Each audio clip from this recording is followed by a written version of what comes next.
Welcome to Deeply Disturbing Things, the podcast. I'm Macie. And I'm Naomi. And we're two professional counselors who like to talk about deeply disturbing things. And we cope with them with a combination of humor and wine.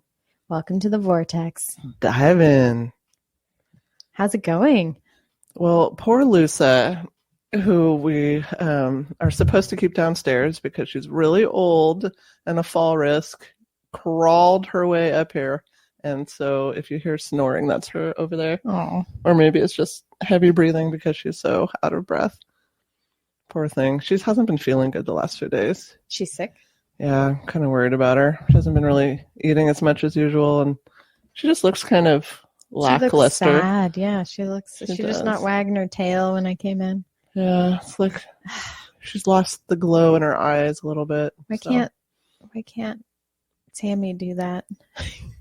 Lose the glow in her eyes? Yes. I don't know. You're being punished. I think it's for something. The inner minion. Yeah. Inner minion. Well, cheers.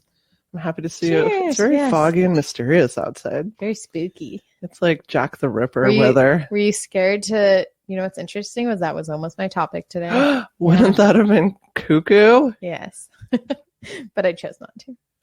My topic, I'm so excited about it. Are you? And I think you're going to enjoy it as well. Oh, thanks. That's just a little foreshadowing. I will reveal no more. Were you scared to walk from here, from your office? No, there was a guy that was like, when I was going one way on the sidewalk, was coming the other way, and we would have met up at the same moment. I saw that because I was driving by like right as you were So walking. I purposely like walked a little slower to let him get in front of me, and then I wasn't sure if he saw me or not, and I wasn't sure if he was talking to himself or his cell phone. So I like coughed really loud just so he would know I was there, because I didn't want to spook him. Yeah.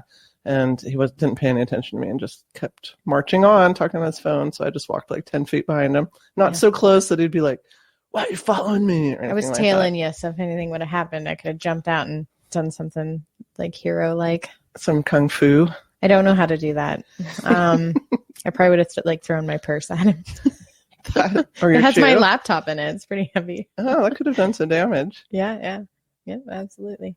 I want to give a quick shout out. My friend Evelyn. You met Evelyn. Oh, from San Francisco? Yes, she just got engaged today. Congrats, Evelyn. Yeah, so she's all excited. That's exciting news. Mm-hmm. Don't do it. Don't do it. Sorry. It'll probably be fine. Tell me you're deeply disturbing. It'll probably marriages. You'll probably have a long, happy life together. It'll be Don't fine. Listen to me. Or me. Obviously what we did didn't work, so it's probably not the best people to listen to. You probably chose wisely, so it's all good. Yes. Yeah. I have some exciting news for myself. Oh, good. What's that? We can congratulate me. I graduated from my advanced yoga teacher training yesterday. Finally, you've been in that forever. 15 weekends, 15 3-day weekends this year. It's been a lot. And so now I'm done. So I am officially a 500-hour registered yoga teacher. Wonderful. That's like the epitome of all yoga teachers. Well, after this, you go to an E level, which means like experienced, but there's no more like hour things that go after your letter designation. It's not you just start eccentric yoga teacher. Experienced, and then you have to have 1,000 hours of teaching to be an experienced, an E or RYT. So fancy. I got to start building that to get there, because that's the next goal. Well, I have a present for you because you just told me that. But you didn't know that. So how do you have a present for me? Just because I read minds. Or is it just something you just had in your pocket? No, I got it for you when I was in Chico, California, and I forgot to give it to you spider? last time. No. Okay. It's this. Oh, an avocado sticker. I love it. I love avocados. I eat avocados almost every single day. I bet you do. That and kombucha. Your insides are probably glorious. Yes, and I'm very regular. I had turmeric. So glad to hear. Kombucha today, and I had avocado toast this morning. This will have an honored spot on my laptop. Your laptop that's going to die soon that you're going to just throw away anyways. It's in its sensitive ears, but I'm keeping it going. Just like Lusa. Just keep it going. Has she had any like incontinence problems yet? No. No. She's got like 5 years left then. No, she's at her maximum for a pit bull, sadly. They don't live that long. They How only old live is she? like 9 years. How old is she? Like 9 3/4 years. She could double that lifespan. I'm seeing I it wish. happen in front of my eyes. I think that she should live forever because she's the best dog I've ever had in my entire life. She's very sweet. She's the perfect dog. She's like a non-dog. Mm-hmm. That's what I like, where like you have to pay attention to them. They're not like in your face all the time. Mm-hmm.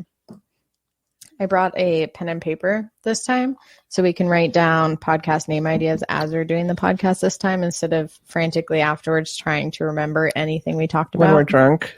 Yeah, that's awful. We're really bad at it. I know. We're both like, I don't know. I don't even remember half the time what your topic is when I try to remember because it's always farthest away from my topic. No, I know. I usually when you text me, like, what should we name it? I'll be like, what did we talk about? Yeah, I don't know. Okay. So my other part of my check-in is partly a deeply disturbing story that I got to experience last week. Ooh, do tell. So I didn't tell you specifically, which was probably a bad idea because I should have reached out to a support system. But yes, you should have. So my deeply disturbing story, I worked until 5 o'clock and then I went to my private practice office and was there until about 8 o'clock. Came home and Frankie's laying on the floor. He had apparently been there since 1 o'clock. That day on the ground, he fell and he so on the fall, he dislocated his right shoulder and then he switched to the other arm and he dislocated his left shoulder. He had no arms. And then he fell and hit his shoulders on the base of the fireplace and he broke both shoulders. That's like a series of unfortunate events. It was, the doctors and nurses and everybody was like really amazed because the pictures, the x-rays looked exactly the same. There was the same bone chunk broken off on each side of the shoulder. They looked identical. How did he fall? Forward. I mean, did he like trip over something? Did he trip over Sammy?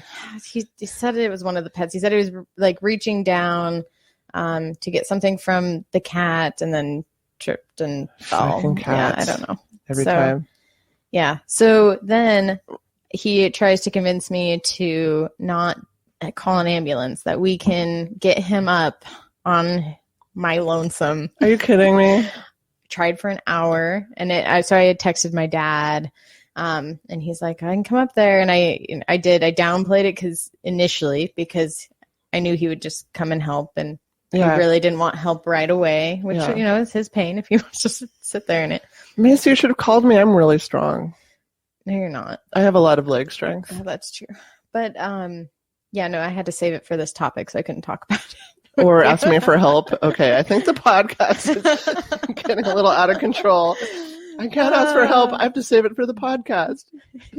We have a no talk about it rule. That's right. So then fuck. Is it okay? So I got him to the hospital by like 10 o'clock at night. Ambulance had to come. 3 big dudes ended up having to lift him. I couldn't leverage it. I took like the leaf of the table trying to wedge it under. Oh, you're kidding me. Yeah. I hurt him pretty bad by accident just trying to move him. So this is giving me flashbacks to when Shirley broke her leg at practice. Oh, yeah. I wasn't even there for that. And that still hurts me to think about. Because we tried for an hour to avoid the ambulance thing, too, and it did not go well. Yeah, no. He was on the ground since 1 o'clock until 8 p.m. Poor guy. He needed I fallen and I can't get up button. I know. His phone was right behind him, but he couldn't reach it because he broke himself. This is why we need voice calling on our phones that you don't have to touch your phone for. Well, isn't that what Siri or Alexa? But on my dumb phone, it won't do it until I've already opened the phone. But for emergencies, it would be nice to be able to just shout at the phone and say, call 911.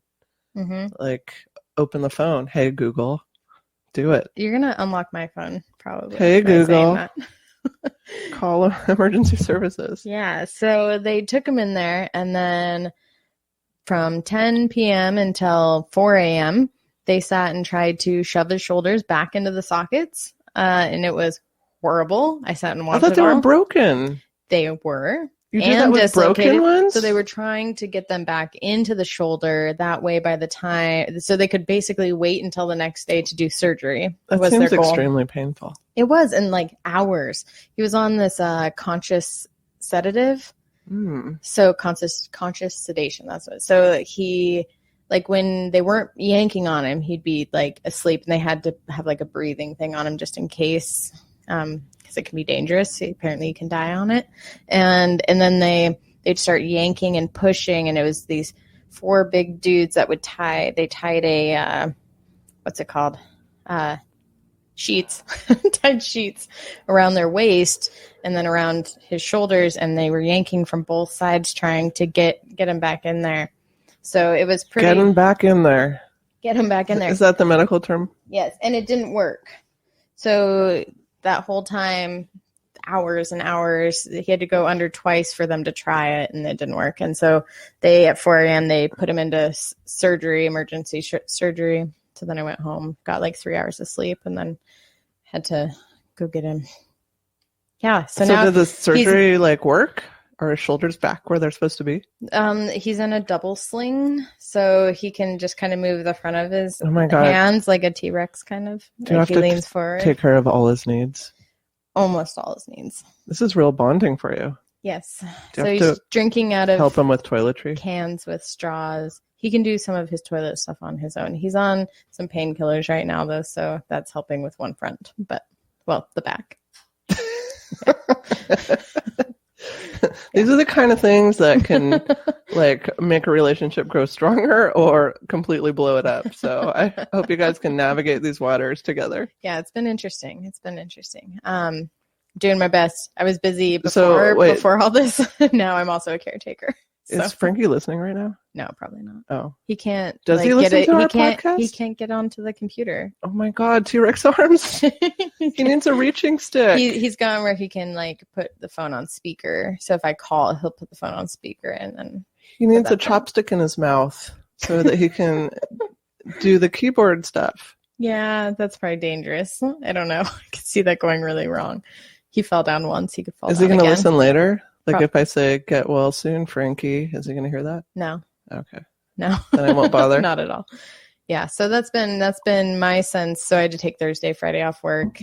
And it's been my weekend. Are you okay? I just was wondering. You're wondering and coughing? Yeah, I'm just picturing it all. Yeah, well, I'm going to show you a picture really fast of the bruising that happened. Ooh. From yanking on him so much. Yeah, it's like a foot wide or foot long. Is that a tattoo also? Yeah. Okay. It didn't come with the tattoo, no.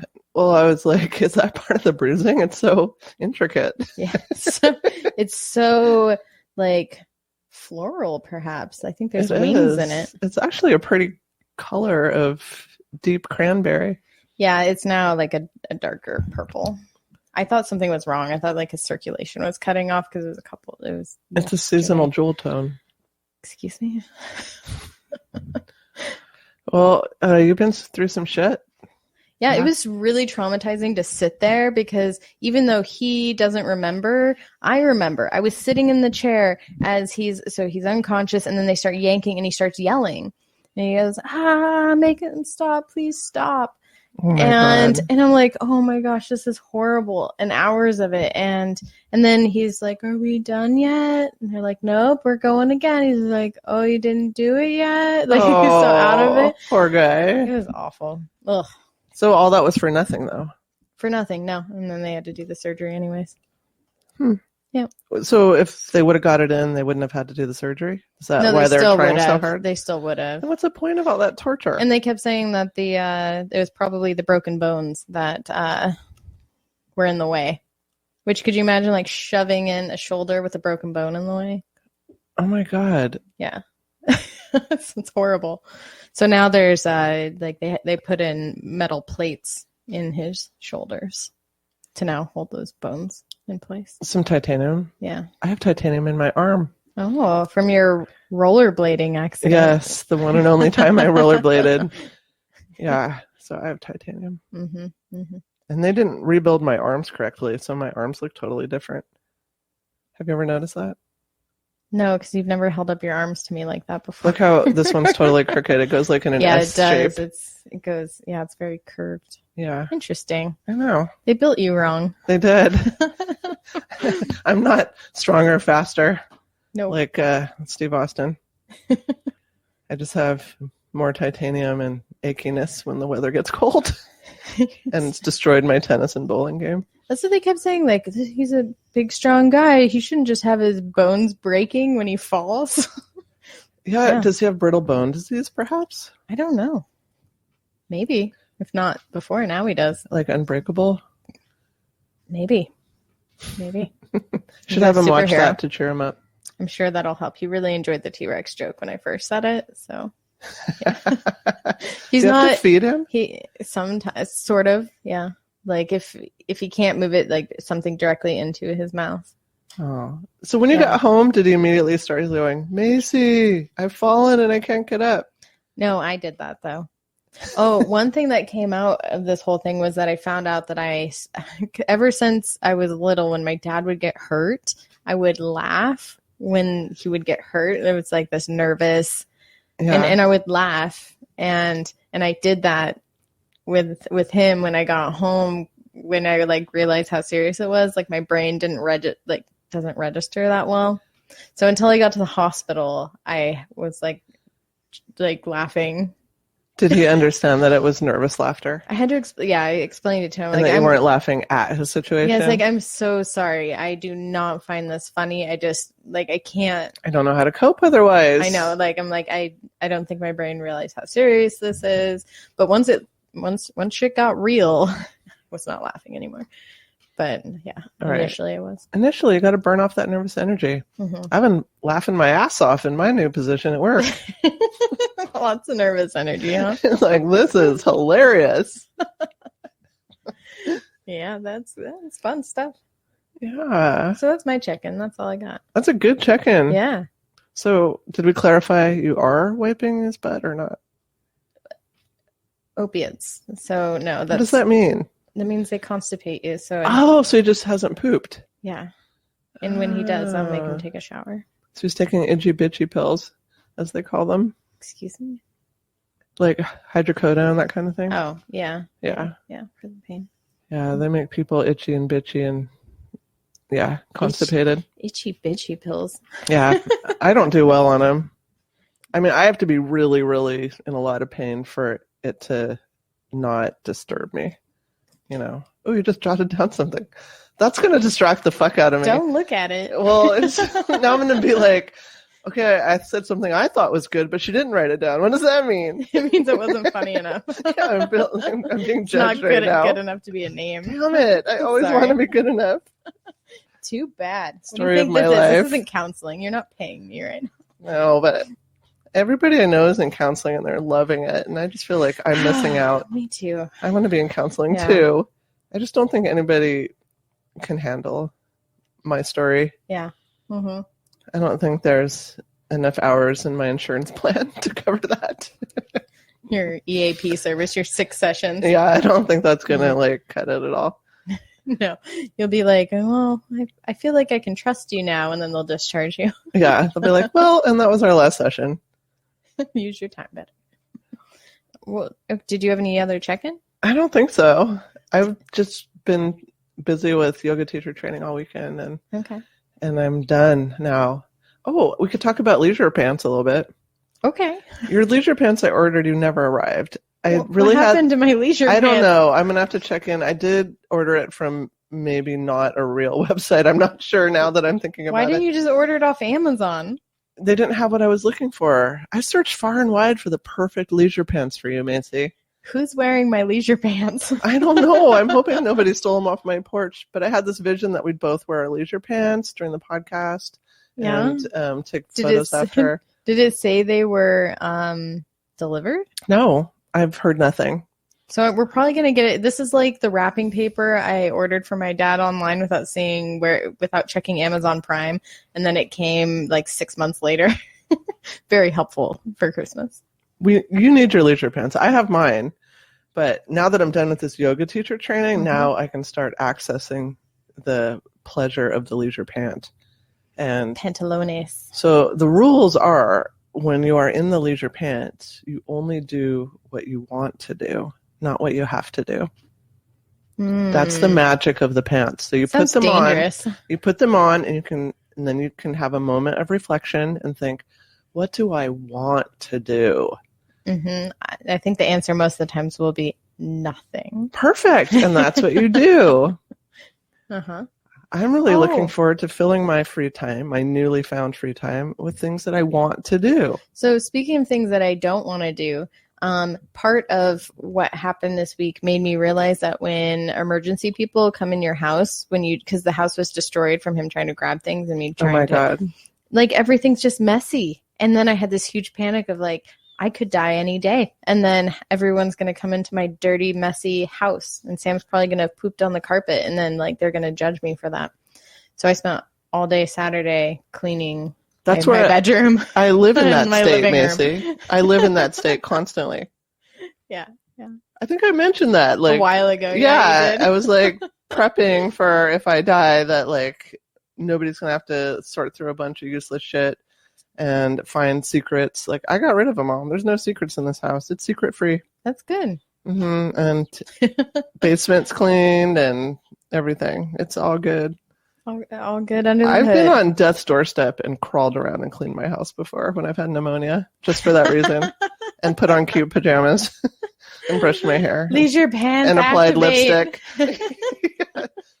Yeah. I have a thing where I need to die with like nice red lipstick on my face. I had a thing for a while where I was thinking like, because I had watched, this is how I remember talking about this is the people who do dangerous stunt things. And we talked about like painting your toenails. Like a guy painted his toenails pink and then he like broke his leg, went to the hospital and like his friends made fun of him. But for me, it's like, okay, I would like to have my legs shaped. All of this topic is coming back to yes, we talked about this. It's important. Because I said that I would make sure the lipstick? Yeah, and make sure that you're presentable. And I will shave your legs. Thank you. I'll just carry around a razor in my bag at all times and some shaving cream. That's probably a good idea. Yeah, it's okay. Just don't give me razor burn. That's the worst. Well, that's what the shaving cream's for. Okay. I get a nice, like, sensitive skin with aloe. Oh, that's nice. Yeah, we'll do that. That's lovely. I like it. I got you. Get something that will, like, if I get cremated, will sparkle in the fire. Oh, so some metal in there? Some glitter? Sure. Mm-hmm. Glitter. Some Glitter. SOS pads? Glitter. I don't know what I'm putting in there. SOS? Don't they sparkle? What is an SOS pad? They're like fire starters. Oh, okay. Steel wool. That's what it's called. Yeah, that's a different thing. Yeah. Is it? I don't is it know. the same? I don't know Steel either. wool? I've used steel wool to like get rust off cars. I think it's also a fire starter. Oh. It's a survival tool that you should keep in your apocalypse in your bag. purse. In your purse with the razor. Yes. Good plan. I did just upgrade to a larger purse that my phone can fit in. So I feel good about that. So I have some extra space in there for steel wool, razors, shaving cream, red lipstick, what have you. And and the whatnots. Maybe a nice something that makes you look good, like a certificate of achievement or something. What have you and whatnots. What have you and whatnots. Mm-hmm. Yep. Do I get to go first? I don't even remember. Let's think back to last time. Yonder years. What was our topics last time? I talked about... Why is this so hard? We have horrible memories. Oh, yeah, we do. Let me look at the spreadsheet. I talked about you talked about something that wasn't very funny or scary. Oh, I did my lame Chivo man. Yeah.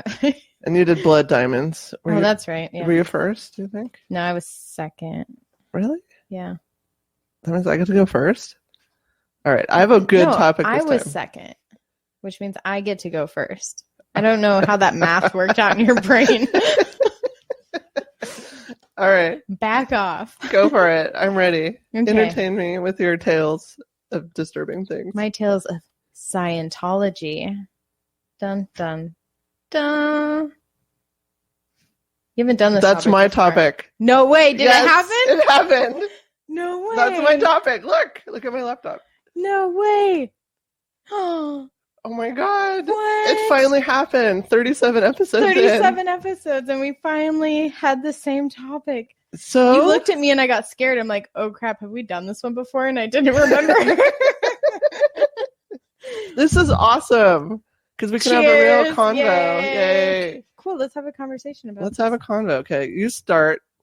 Because you get to go first, and I'll I chime feel like in. You're gonna like judge me, but no, I won't judge you. This is a collab. Okay. This is synergy.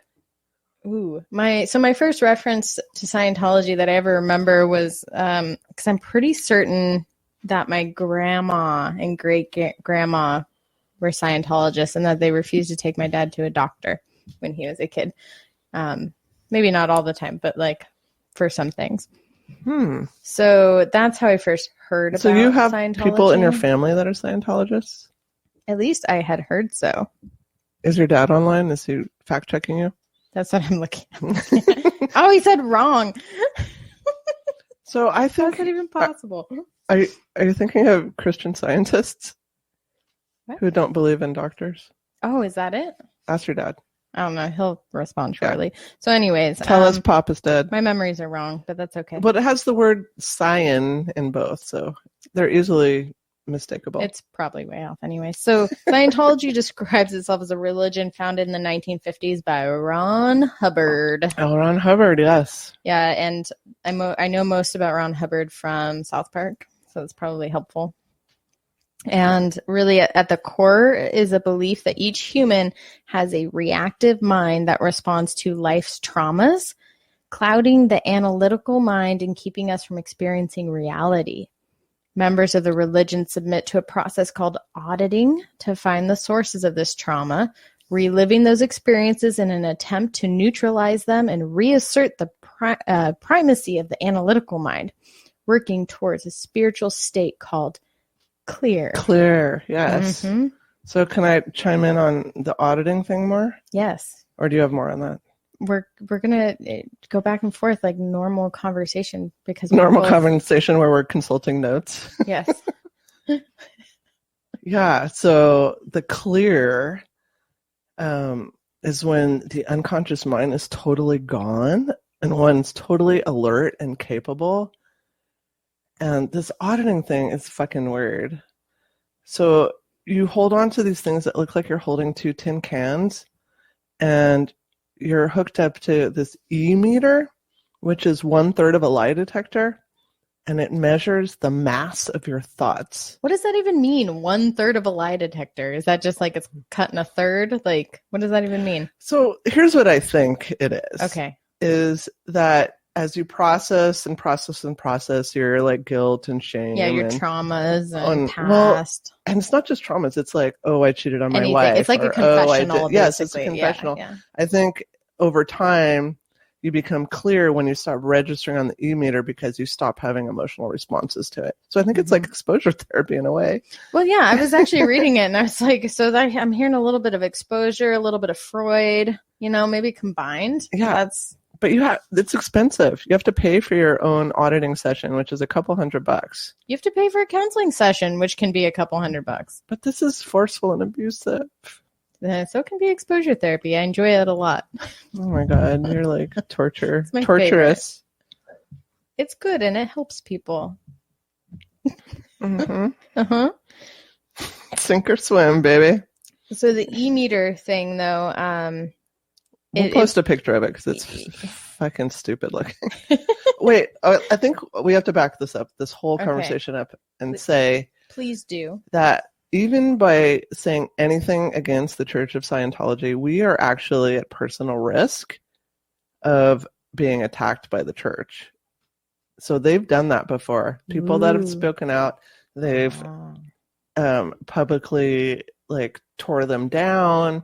They've established hate websites against them. So you're welcome, people. We're doing this all in the name of truth. Bring it on. And justice in the American way. Freedom of speech. So the E-meter thing, it tracks the body's electrical flow, what they say, and they ask you a series of questions that's supposed to reveal the sources of those. I'm so excited we got to the same topic. Contain yourself. I knew it was going to happen eventually. It just happened. So what made you come up with this topic? I don't remember. I think we mentioned it a couple of podcasts ago, and I was like, "Ooh, yeah, that's on my list." So you pulled it off your list? Yes. I just had it come into my consciousness about an hour before I came here. Okay, cool. That's about it. Yeah.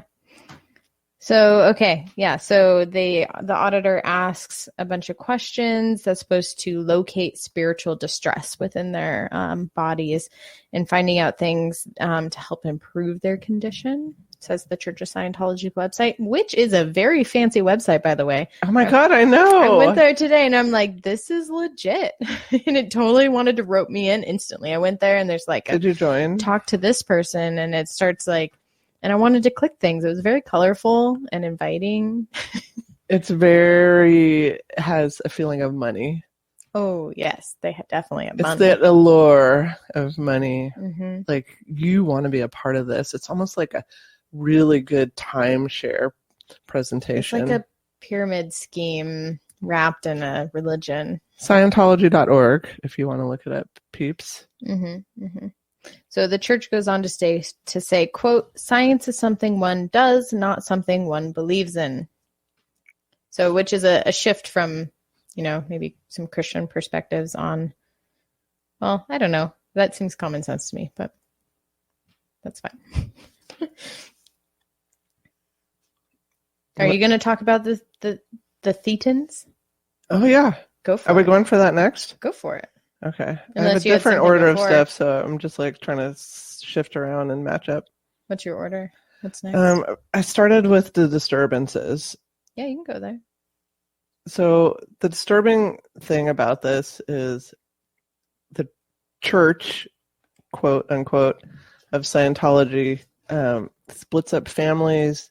They've been accused of human trafficking, verbal, physical, and sexual abuse, and people are defrauded out of their life savings. It costs between $250,000 to $1 million to be a Scientologist. You basically have to turn over everything. And for those that are really aimed at kind of exposing all this nastiness, the thing is it's not a religion. It is a cult and a corporation. Well, so though, for a long time, the Internal Revenue Service denied Scientologists' attempt to be declared a church with tax-exempt status, but the IRS granted it to them in 1993. Yes, I have that on here somewhere. Hold on, I'm scrolling madly to find that. Well, and yes, the Scientologists attacked the IRS. They all had this like directive to all send letters and call the IRS nonstop, and finally the IRS gave in and they forgave the $1 billion tax bill, and gave them tax exempt status, which included all of L. Ron Hubbard's books. So from that point forward, they could really milk people for money because it was now all tax deductible.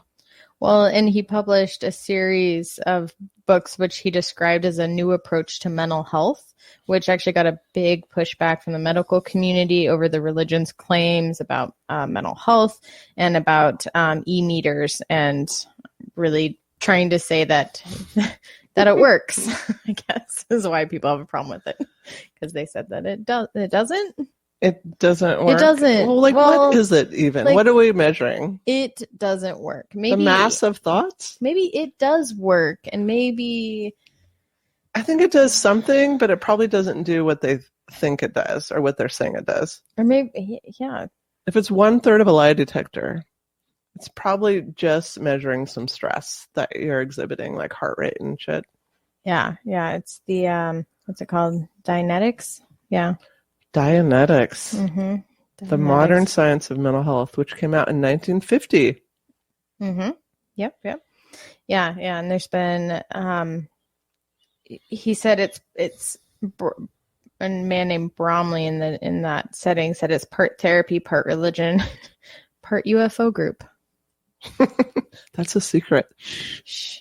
It's a mix of things that unlike any other religion groups out there. So it offers something that isn't provided to. Well, what about that one group with the purple Nikes? They believed in aliens too. The ones that drank Kool-Aid? Yeah, what were they called? The Heaven's Gate. Yeah. Heaven's Gate. Yeah, they were both a religion cult. They would have called themselves a religion, yeah. And believed in UFOs, because wasn't it that they were going to be taken on this ship that was hiding behind Halley's Comet? or something, I remember. But to access the ship, they had to kill themselves. But I don't think they saw it as killing themselves. They probably just saw it as like a transition point. I don't know. Future topic. I watched a video of Heaven's that Gate. a long time ago because they have the like video of people going there and like all the dead bodies of people laying around who poison themselves. Image of my head of bunk beds with Nikes sticking out the bottom. No, I gotta Google it. Is this one of your false memories? I'm Googling it just to be sure. You make me really unsure. No, look here, cots with purple Nikes. I'm not wrong. Okay, that's yes. Yeah. So, and that guy, look at that guy's face. And why is that guy's face there? Oh. I think he's the leader. Okay. What's his name? So, and I do want to say that Ron Hubbard, he attended. Weird that you call him that. Ron Hubbard. It's L. Ron Hubbard. L. Ron. Do I have to say the L? Yeah, I think that's how he goes. Is that his first name or his middle name? Is L the first or the middle? It's the first, but I think that's what he goes by as L, or went by, goed by as L. Ron Hubbard. But who does that? I don't think anyone called him Ron. Who initials their first name and then says their middle name?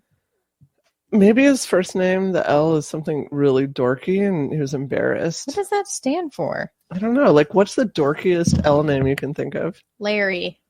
Hey, that's my stepdad's name. Sorry. That's all I got. I don't know. Leroy. Okay. Look, I wasn't wrong. Bunk beds. I believe you. Bunk beds, sneakers. Bunk beds and purple Nikes. And look, they have purple blankets too. So the color purple was probably important to them. Yeah. Future topic. You're kind of doing it now, so I'm not doing it now. Anyways, he went to George Washington University in Washington D.C. and he graduated to launch a career as a fiction writer, gravitating towards science fiction. Yes. Sounds like he did a good job. Did you know that he held the Guinness Book of World Records for the most books written? Over 1,000 science fiction books written. Wow. He was part of the whole pulp movement. Pulp fiction. Pulp fiction. Yeah, because they use like some cheap paper or something to make those books. That's what that term comes from. So he was part of that movement. Oh, I didn't know that. So he was like a legit science fiction writer. Mm-hmm. But then he created a religion. Hey, Bam! See, we can do this. We talked about this before. It's not off the table. No, things are getting a little bit, I feel like rocky out there. I've got a lot more under my belt as far as like legitimacy with that and philosophy. I feel like I've got some good leadership skills. I could get some followers. Yeah, I'm down. Yeah, let's do it. Okay. We just need a color scheme and a shoe choice and to brand ourselves. No Uggs, and I don't know. Maybe Toms. I like Toms a lot. Toms are okay.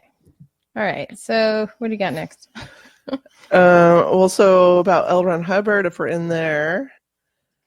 So that Dianetics book, it was super popular. It was a bestseller for more than 60 years. And so here's a definition of Scientology from the website. It offers a precise path leading to a complete and certain understanding of one's true spiritual nature and one's relationship to self, family, groups, mankind, all life forms, the material universe, the spiritual universe, and the supreme being. Sounds perfect. Where do I sign up? And how much money do I have? Yeah, that's what I'm going to say. There's a contract. That's what I remember from South Park, is they had to sign something. Oh my God, I totally watched that South Park episode as part of my research. It was your research? Yes. I watched it a long time ago, so I don't remember all the details. But okay, I think we should save the Thetans for a second. Okay. Let's talk about suppressants or suppressives. So these are people who are against, quote, the church, unquote. And so they're called suppressive people, or SPs. And this is anybody that speaks negatively against Scientology. So it could be your own kid or parent or spouse or sibling. And if that happens, if you're labeled an enemy of the church, then as a member of the church, you have to completely shun them and disavow them, or you in turn become one. And that's like a super bad deal. So we right now are suppressives. Suppressives. Yes. Sounds pretty cool. I don't know. I like the title. I don't want any backlash, but I also want to speak my truth. Yeah. Do you have anything more on the suppressives thing? No. Can we talk about the celebrity centers? Yeah, well, after, so I want to do Thetans first and then celebrity centers? What about Sea Orgs? You got that on your list? I don't have Sea Orgs. You can talk about Sea Orgs. How about, do you want to do Sea Orgs and then Thetans? Okay, that's the most fucked up part of this whole thing. Okay, well, and I guess real fast, like what Scientology teaches about psychiatry. I have a section on that. Go. Talk. So they reject psychiatry and psychiatric drugs because they said they interfere with the functioning of the rational mind. So Scientologists today still promote that idea, which is probably why I thought it was the other one that my grandma follows, Church of Christian Scientists. That's what he confirmed that. Oh, yes. So the website says that, quote, the effects of medical and psychiatric drugs, whether painkillers, tranquilizers, or antidepressants, are disastrous as illicit drugs. So, yes. And when I was poking around Scientology.org, I really was searching for this information to see with my own eyeballs, because it's been in the media that, they don't want you to take antidepressants if you're depressed, that kind of thing. And I really wanted to find that, find the source, because we're all about, like, not just like doing hearsay. Like, we want to find the source of it, and the force, maybe.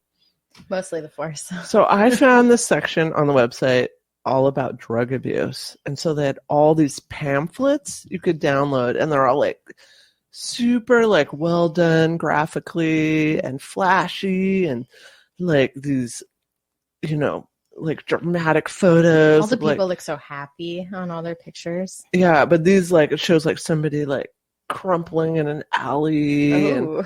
And so each pamphlet is a different drug. Like, you have your opioids, you have your alcohol, you have your this, your that. And then one, so it's all about abuse. And then I see one, it's that I had to really look for. It wasn't in the first like showing of the icons. You like had to like look pretty deep. But then I found the prescription drug pamphlet, but it's in this section with drug abuse. And so it's very sneaky. So it's like thrown in there in categories the same as all these other like abuses, recreational or street drugs or whatever. And so if you look in there, it's not like okayed at all. Like, oh yeah, if you're depressed, like get some Effexor or whatnot. It's really like it's an abuse, and how it will like twist your mind and your behavior and everything. So fascinating. I encourage everybody to try to find that. You have to be a little bit of an internet detective, but you can find that. The prescription drug abuse pamphlet. Yeah. I was proud of myself that I found it. Good job. I downloaded it. Let's talk. Maybe I'll repost it. Let's talk about the nitty gritty. Okay. What's the nitty gritty? The Thetans? Are we getting there? Yeah. Let's get there. Should we talk about celebrity centers first, though? Sure. Why not? Because I think we have to say that first, because it makes the Thetans even more ridiculous. That's true. Okay, so let's see here. I have Kirstie Alley. Are we applauding? Yes. Here, then you go.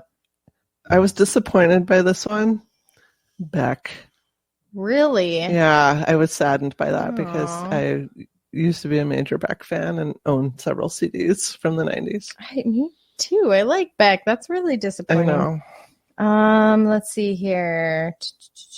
Tom Cruise is an obvious one. Yes, and I want to talk a lot about him. Yes, he is a loud speaker of Scientology. He's a couch jumper on Oprah. He just shows up all the time. No, he jumped over a couch. Oh, I remember that. Yeah. We'll have to find that clip and post that. Yeah, okay. Sounds good. All right, what do you got? Katie Holmes. Katie Holmes? Really? I think she's left, maybe, after she split from Tom Cruise, but I couldn't verify that. I was searching and searching to try to find that, and I could not find verification that she had actually left Scientology. Okay. And then I have, let's see here, David Campbell is one. I don't know who that is. Trying to... Let me look. Name sounds familiar. David Campbell? I only know who Joseph Campbell is and Naomi Campbell. My namesake, who is a supermodel. Oh, it's a singer. It's a singer, an Australian singer, so it's probably not at all what I thought it was. What did you think it was? I don't know. I thought it was an actor. Definitely not an actor. Definitely an Australian singer. I only have one more big name on my list, so yeah, there's a lot I don't know. You go. It's your turn. I just have John Travolta. Yeah, he's the big one. Yeah. There's a lot of names on here, but the big ones we already covered. The Church of Scientology says it has 10,000 churches, missions, and groups operating in 167 countries, with 4.4 million more people signing up every year. If you go on the website and look at all the different locations, they're all so impressive and flashy and but obviously money. But a lot of what research was showing, so that's kind of what their website says, but a lot of research shows that the numbers are actually going down and it's lower than what the church claims. I anticipate that it's going to go down. Hundreds of thousands less than what they report. Because there's been a lot of bad press in the last couple of years, so that is good. I'm encouraged by that. Yeah. In 1955, there was a celebrity wish list created that included celebrities such as Walt Disney. Ooh. That they wanted to recruit. So these celebrity centers... They're known for recruiting celebrities. Well, their celebrity centers are built around pleasing celebrities, and Tom Cruise is their biggest celebrity. So they completely wrap around their celebrities, and when the celebrities go to these celebrity centers, they're basically treated like gods. Like everything is done for them. Every single thing. And, if they tell a joke, everybody's going to laugh and smile, and they're just the center of attention. Their laundry's going to be folded. Their everything, if Tom Cruise wants a helicopter, he's going to get a helicopter. It's craziness. Carpet. Yeah. So I watched this one documentary that was pretty enlightening, and they had some secret behind the scenes footage. I don't know how they got that released, but it's called Going Clear: Scientology and the Prison of Belief from 2015. You can find it for free on YouTube, which is how I watched it because I'm cheap. Yeah. And you watch a lot of YouTube. I do. I'm one of them. That's what we talked about last time. Yeah. It's you. Was that last time? I don't know. Flat Earthers? No. We already went over what we covered last time, and it wasn't that. It was whatever your other weird topic was. I don't remember. Can we talk about Sea Org, and then we'll get to the Thetans? Sure. Go for it. So the Sea Organization, known as the Sea Org, is the super highest level where one can work in the business part of this organization, and they are dedicated, if you get into the Sea Org, 100% of your time to the church. And so it's not just Korg. Korg. It's SEA, like the ocean. Oh, okay. Sorry. Oh my god. But that would be good. Like the corgis. Yeah, I don't know. All right, sorry. No, I like that better. That's a lot cuter. So L. Ron Hubbard was in the Navy. I probably should have said that first. I got that too. And so the Sea Org is totally structured around this model. But when he was in the Navy, he totally fucked this up and he was relieved of his duties. Does that make you happy? It does. I need to find. There was a part where I was like continuing on this. Oh, yeah. So he had these Sea Orgs on actual ships, like going around. So wait, what? I feel like I'm confused. What is he created basically his own? I'm picturing now like a corgi monster, like a one-eyed corgi monster. Think a Scientology Navy. Like they wear the Navy like outfits. Mm-hmm. They have actual ships on the ocean, and they like sail around. That aren't in the Navy. Like yeah, no, okay, no, it's Scientology ships. So Scientology ships. That's terrifying. Yeah, okay. They're the Sea Org. Okay, I got it now. So if you're in the Sea Org, you're like in the upper. You're like a CEO. Why are they in the middle of the? A CEO. I got what you did there. Yeah. Like an SEA. Oh. Yes, it's like that. CO.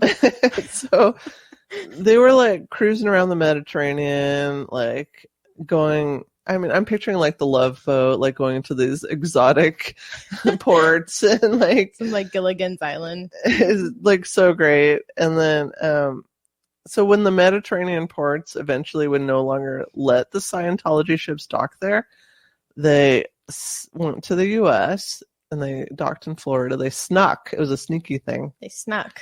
And then L. Ron Hubbard was able to sneak ashore, and he remained in hiding for the rest of his life to avoid subpoenas and IRS agents. Yep. Is he still alive? No, he died of a stroke in 1987. He got increasingly paranoid towards the end of his life that his mind had possibly been infected with a powerful Thetan, which we'll talk about in a minute. And then the evil David Miscavige took over. So the modern day Scientology that we know of, like all the evilness, according to my research, can be pinpointed to this David Miscavige dude. All right. I'm ready. You start the Thetans thing. It's too much. So too much for me.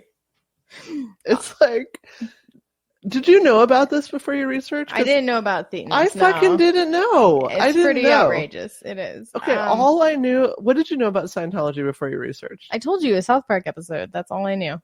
Actually, though, the South Park episode is really good research. Fairly accurate. It's super accurate. Yeah, I mean, and I got like key points. All I knew about it was like I assumed it was some culty thing. I knew like Tom Cruise was in it.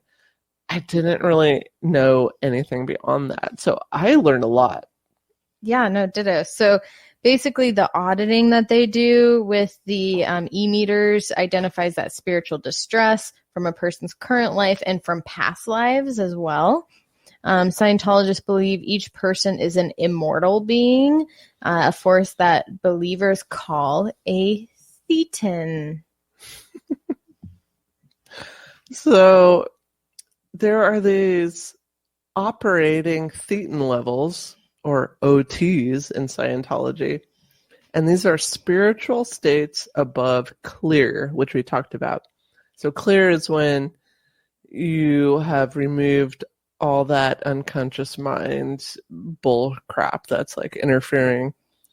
And it's defined as cause over matter, energy, space, and time, or MEST.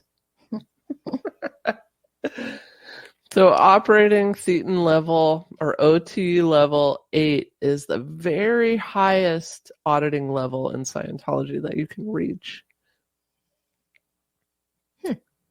Yeah. I don't know what that really means, but that's It doesn't fucking mean anything. That's the problem with this whole thing. The more you get into it, the more you realize it's just gobbledygook.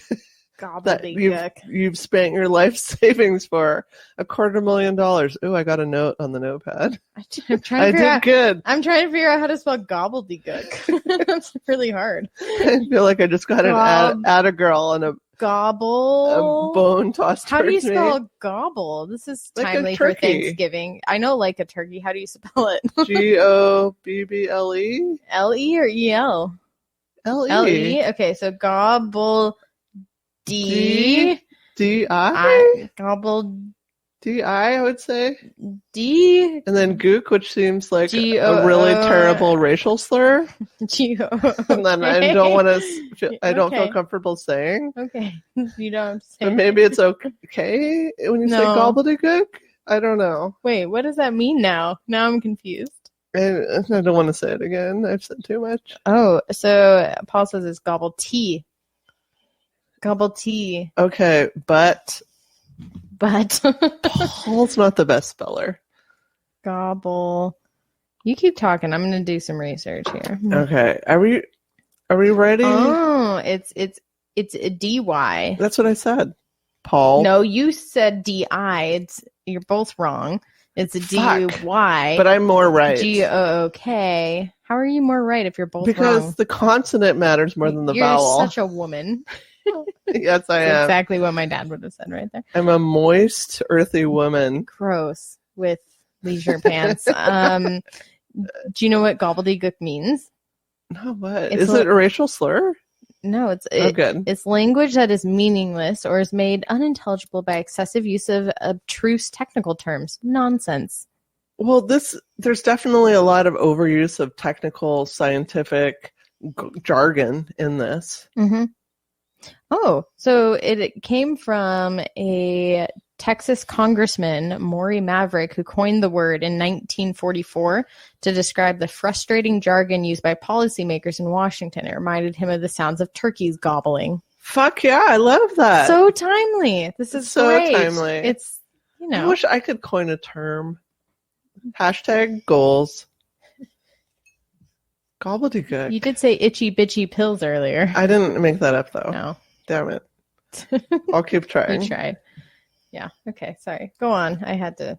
Well, do you have anything else on the OT levels, or should we get right into the nitty gritty of it? The operating Thetan levels. It's the highest transcendence of material law. A professor of religious studies, David Bromley, said that you occasionally come across people in Scientology who say that they can change the material world with their mind. And I think that's what draws people in. I think when I first heard of the Dianetics book, maybe as a teenager in the 20s, I think I probably was like, ooh, like mind control. And I think that might draw it's kind of like in. Stranger Things. Like, I want to control things and, like, throw some bodies across a room with my mind. That was me trying it right there. It didn't work. Oh, my God. I used to try so hard when I was a teenager to, like, move things. To, like, was that Carrie? Yeah, is it telekinesis? Telekinesis? Yeah, I remember staring at something and, like, really willing it to move. And then I thought, well, maybe I need something lighter. And so I'd, like, put, like, something lighter. Yeah. Maybe I should just try this crumpled up tissue first. Did it work? It never worked. Maybe because you should have gone to your Scientology classes. I know, I fucked up. Yeah. Well, I didn't have a $250,000. You picked the wrong religion. Well, the religion picked me. The chosen people and all. I don't want to bring that up. That's you don't mean to bring up the chosen it's people. a touchy subject with some people. I mean, but we are the chosen people, apparently. Oh my God, wow. I'm drinking a lot of wine. Okay, so anyways. Are we ready to go to the Z word or X word? Well, no. Okay, not yet. Well, so they basically promote the idea of an ancient intergalactic. Yeah, that's the X word. All right, fine. I was going to give context, but go ahead. No, go ahead. No, you go.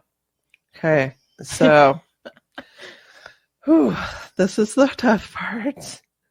So in OT, or operating Thetan level 3, which is known as the truth revealed, this is when you learn about Xenu. Xenu. Not Xena, warrior princess. No. That would be more pleasant. Yeah. This is Xenu. That was like my mom's personal hero for a long time. Xena? Yeah. Really? Yeah.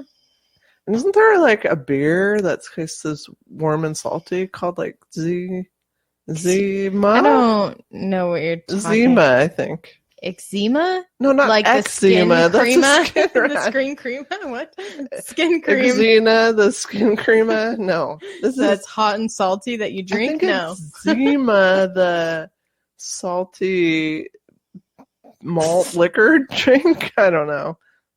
Check in with your listeners Anyways, over it's there none that I of- can't see. It's none of those things. No, Xenu is a galactic overlord who solved an overpopulation problem 75 million years ago.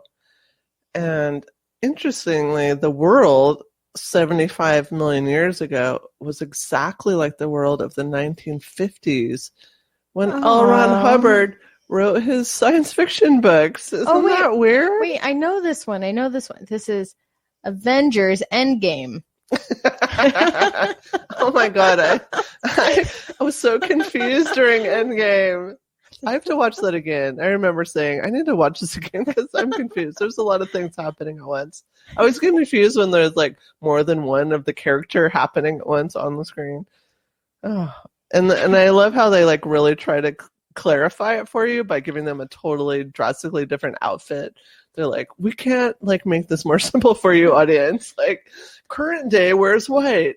Old days wears this hat or whatever. That's how I'm going to distinguish myself.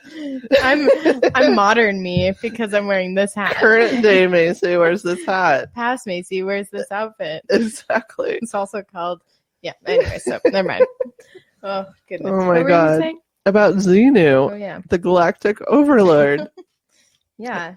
So he froze people and sent them into space planes to a prison planet, which was Earth. And then he dropped them into volcanoes and then set off. Can I please stop? My dad just said, past Macie has bangs. Father, I have bangs now. You just saw me yesterday. Oh my god. Do you not remember what I look like anymore? Jesus Christ. See your daughter. Sorry, go on. No, that's important. I'm glad you called that out. Now I'm sad for you. So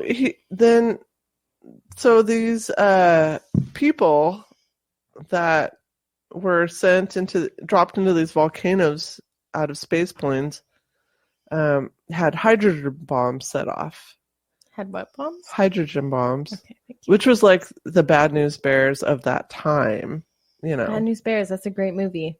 Baseball Oh my movie. god, I've watched them all That's many so times. They were those were my movies. I fucking loved Kelly. He was such a badass. Okay. So, and then their disembodied spirits, or Thetans, were captured and showed some movies which implanted memories. So if you're finding this hard to follow and trying to make sense of it, I would say just stop and quit trying because it makes no fucking sense. Like, it's nonsensical. So this is L. Ron Hubbard trying to tie stuff from all his science fiction books into this religion. So basically, when a child is born, a Thetan or hundreds of Thetans will jump into their body. Oh, God. And that's the source of all their anxieties and shit. So when you've reached a state of clear, you've released all the Thetans. How many Thetans have crawled up Tom Cruise? I'm thinking he's got thousands up Thousands there. and probably thousands and thousands. So the Xenu story is supposed to be part of the church's secret advanced technology and is not revealed until you like reach the certain level. It's considered a sacred and esoteric teaching. You have to pay a lot of money to reach that level, but it's been leaked. I mean, I know about it, so other people do too. It's not that secret. Yeah, but it's disturbing that you're like paying all this money and working so hard to reach this level, and then it's like, oh, it's some alien is behind everything, and you have like aliens in your body. And like, it's also the same with past lives too. That some of the stuff you're releasing through the auditing is shit from your past life. I mean, that could be endless stuff. I think It could be all of the past lives. What do you think? What do you think one of your past lives would have been? Oh, I know, 100%. Oh, wow. Okay. Didn't expect that. Okay. What do you got? I think that in a past life, I was a backup singer / dancer. Why are you laughing so hard? Are you going to say Backstreet Boys? No, for like an R&B kind of like a like how far back? Like 1962 is what I'm thinking. Yeah, with like a little bit when of. When were you born? 71. So you were like a really old person as a backup singer for an R&B band? No, why do you say really old person? Because you are you calling me a really old person? No. When would you have died? It doesn't matter. Oh. You're not instantly reborn sometimes. Oh, I figured there was a back-to-back timeline. I was not born in 62. Okay. I was born in hippie days, which is a totally different cultural time. But I think that's the only explanation for why I fucking love gospel music so hard. So hard. I love it. Like, I listen to it all the time. You're getting way too excited right now. I need you to calm down. Please stop smiling at me like this is what I'm talking about. What? That's why I think that. You never told me that. That's 10 years I've known you. Well, you never asked. Now your love for the gospel music has come out. You never asked. No, I love. Why would I ask that? I know the words to so many gospel songs. I can play Swing Low, Sweet Chariot on the piano. Like, I mean, not well. To be fair, I know how to play that on guitar. Not well. Not well either. Because I don't have the gift. It was my basic guitar class that I don't have the musical gift. But I see it trying to get through because, like, my soul's like, oh, you used to have the skill. Like, maybe keep trying because it's there somewhere. It's there somewhere. Do you have anything more to say about Xenu? Not to be mistaken for Xena or the beer thing. I'm going to look up what that beer is called. I don't know if I had it right. Is it Zima? Zima. Yeah, Zima's a beer. Okay. Isn't it like a fruity light something? I always thought it... Oh, Zima, yeah. I always thought it tasted like urine. Yeah, it probably does. A clear, lightly carbonated alcohol beverage made and distributed by the Coors Brewing Company. And the reason that name always sticks in my mind because it's the Russian word for thirsty. Oh, really? Yeah. Zima? And a long time ago, I worked in like a 24-hour crisis place for mental health people. I remember this lady came in that couldn't speak any English. She was... Her Russian was her native language, and she was just saying over and over, Zima, Zima, Zima. And I was like, what? You don't want that shitty drink, dude. It's awful. Yeah, no, she was just saying she was thirsty and wanted some water. So you let her dehydrate. So we like went on the translation line, and the translator was like, she's thirsty. I'm like, oh, perfect. Here's some water. I don't have to go to the 7-Eleven and get you a 6-pack of Zima. I'm so glad you Excellent. Didn't do that. So yeah, that's could have why been that thing there. Always sticks in my mind. Yeah, so Zima means thirsty in Russian. So you're welcome, everybody. See, this is an educational podcast. You guys are learning so much. You're learning so much. You act like you're teaching us, but we're teaching you. Yeah, let's get this fucking clear. Who's teaching who? Yeah. We are in charge. This is our... Oh, shit. Do you feel like you're clear? No. I'm not clear at all. No, I had a really rough week. No, I'm not clear at all. I have some demons for sure. You know what I do when those demons come up? Here's my therapy that I do with myself. When I'm driving, I fucking scream as loud as I can. You told me that, like, wow, I got excited. Hit my headphones. You told me that like 5 years ago. I remember you told me that, and I did it in my car. That's what I do. I drive in my car. Yeah, it's rather nice. Oh my God, it's so crazy. And I make sure nobody's like next to me. I'm always like on the highway or whatever. So, and I'll just like, if something's like really torturing me, I just like scream and like get it out. I know scream therapy was a thing. Yeah, no, it is. So is laughter therapy. Ha ha ha ha. Oh, I hate that. I hate that. But it makes you laugh. It works. It's like the smiling for 2 minutes. We learned about that in my yoga training because they do that in India. Yeah, we walk around the office now doing laughter yoga because it's hilarious. Oh my God, if you want me to come in and do some yoga, I would love to come to your work. Oh, I would love that. That'd be wonderful. Ha ha ha ha ha. Ha ha ha ha. Well, and part of why all this works is because your brain, in that fight, flight, and freeze mode, it needs to complete that circuit of feeling like it released that, all those hormones and chemicals that get released, and when you get super stressed. So laughing is an opposite of being scared. Exercise. You get to exert that energy. What was the other one you just said? What did I say? Screaming. Yeah. You know what pops into my head? Sex. I'm like, I didn't say sex. You didn't, but now you did. But I think that can be a release as well, and also like a welcome distraction, maybe that can be a welcome distraction. Again, possibly misused or used in a good way. If you think about what your body is signaling, when it's being threatened, it doesn't want to have sex. It doesn't want to eat. It doesn't want to go to all those different things aren't primary anymore. So if you can trick yourself, one of the things you get dry mouth, if you make your mouth moist, it's like a backwards trick. Moist. It doesn't bother me like it bothers you. It doesn't bother me. It doesn't bother you. Okay. So it just bothers other people. Moistness. Oh, speaking of moistness. So get your mouth moist to not feel anxious. Well, here's what I was learning about moistness during my yoga teacher training. Was it moist in there? Is that it's kind of moist outside. We should all be on a daily basis eating ghee, which is clarified butter that you can make at home.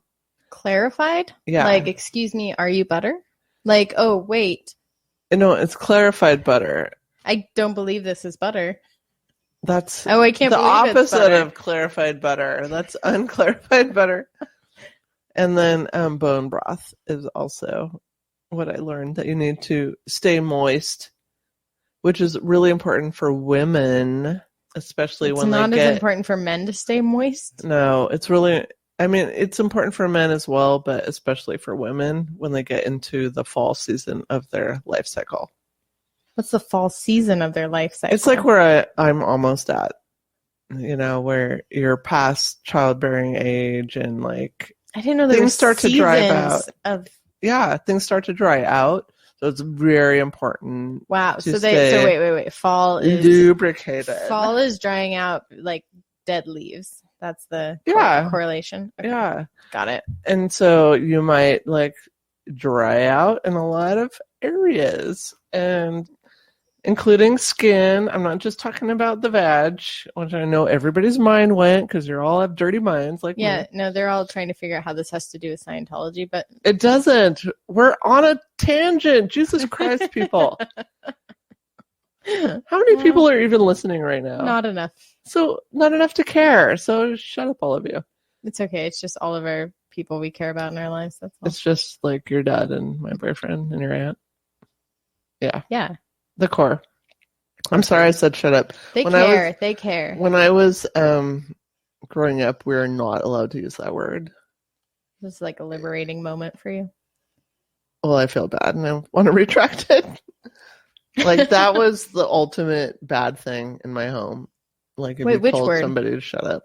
Oh yeah, yeah. Like no, that was like the worst. Like you could do anything to anybody, but if you said that, oh my god, that was the worst. I would just hear thing. Like, shut up, or I'll give you something to cry about. I never heard that. Yeah. I wasn't given an option. It's just the crying. I want to give a shout out, coming back to Scientology. I just did a hard eye roll to Leah Remini. So she did this A&E docuseries that's now in the 3rd season called Scientology in the Aftermath, because she was a Scientologist from childhood. And so she won the Truth to Power Award for her work on this documentary from the International Documentary Association. And here's the quote from the International Documentary Association about why they gave her this award. This year, the IDA launches the new Truth to Power Award to honor those who show immense bravery in holding the powerful to account regardless of the consequences.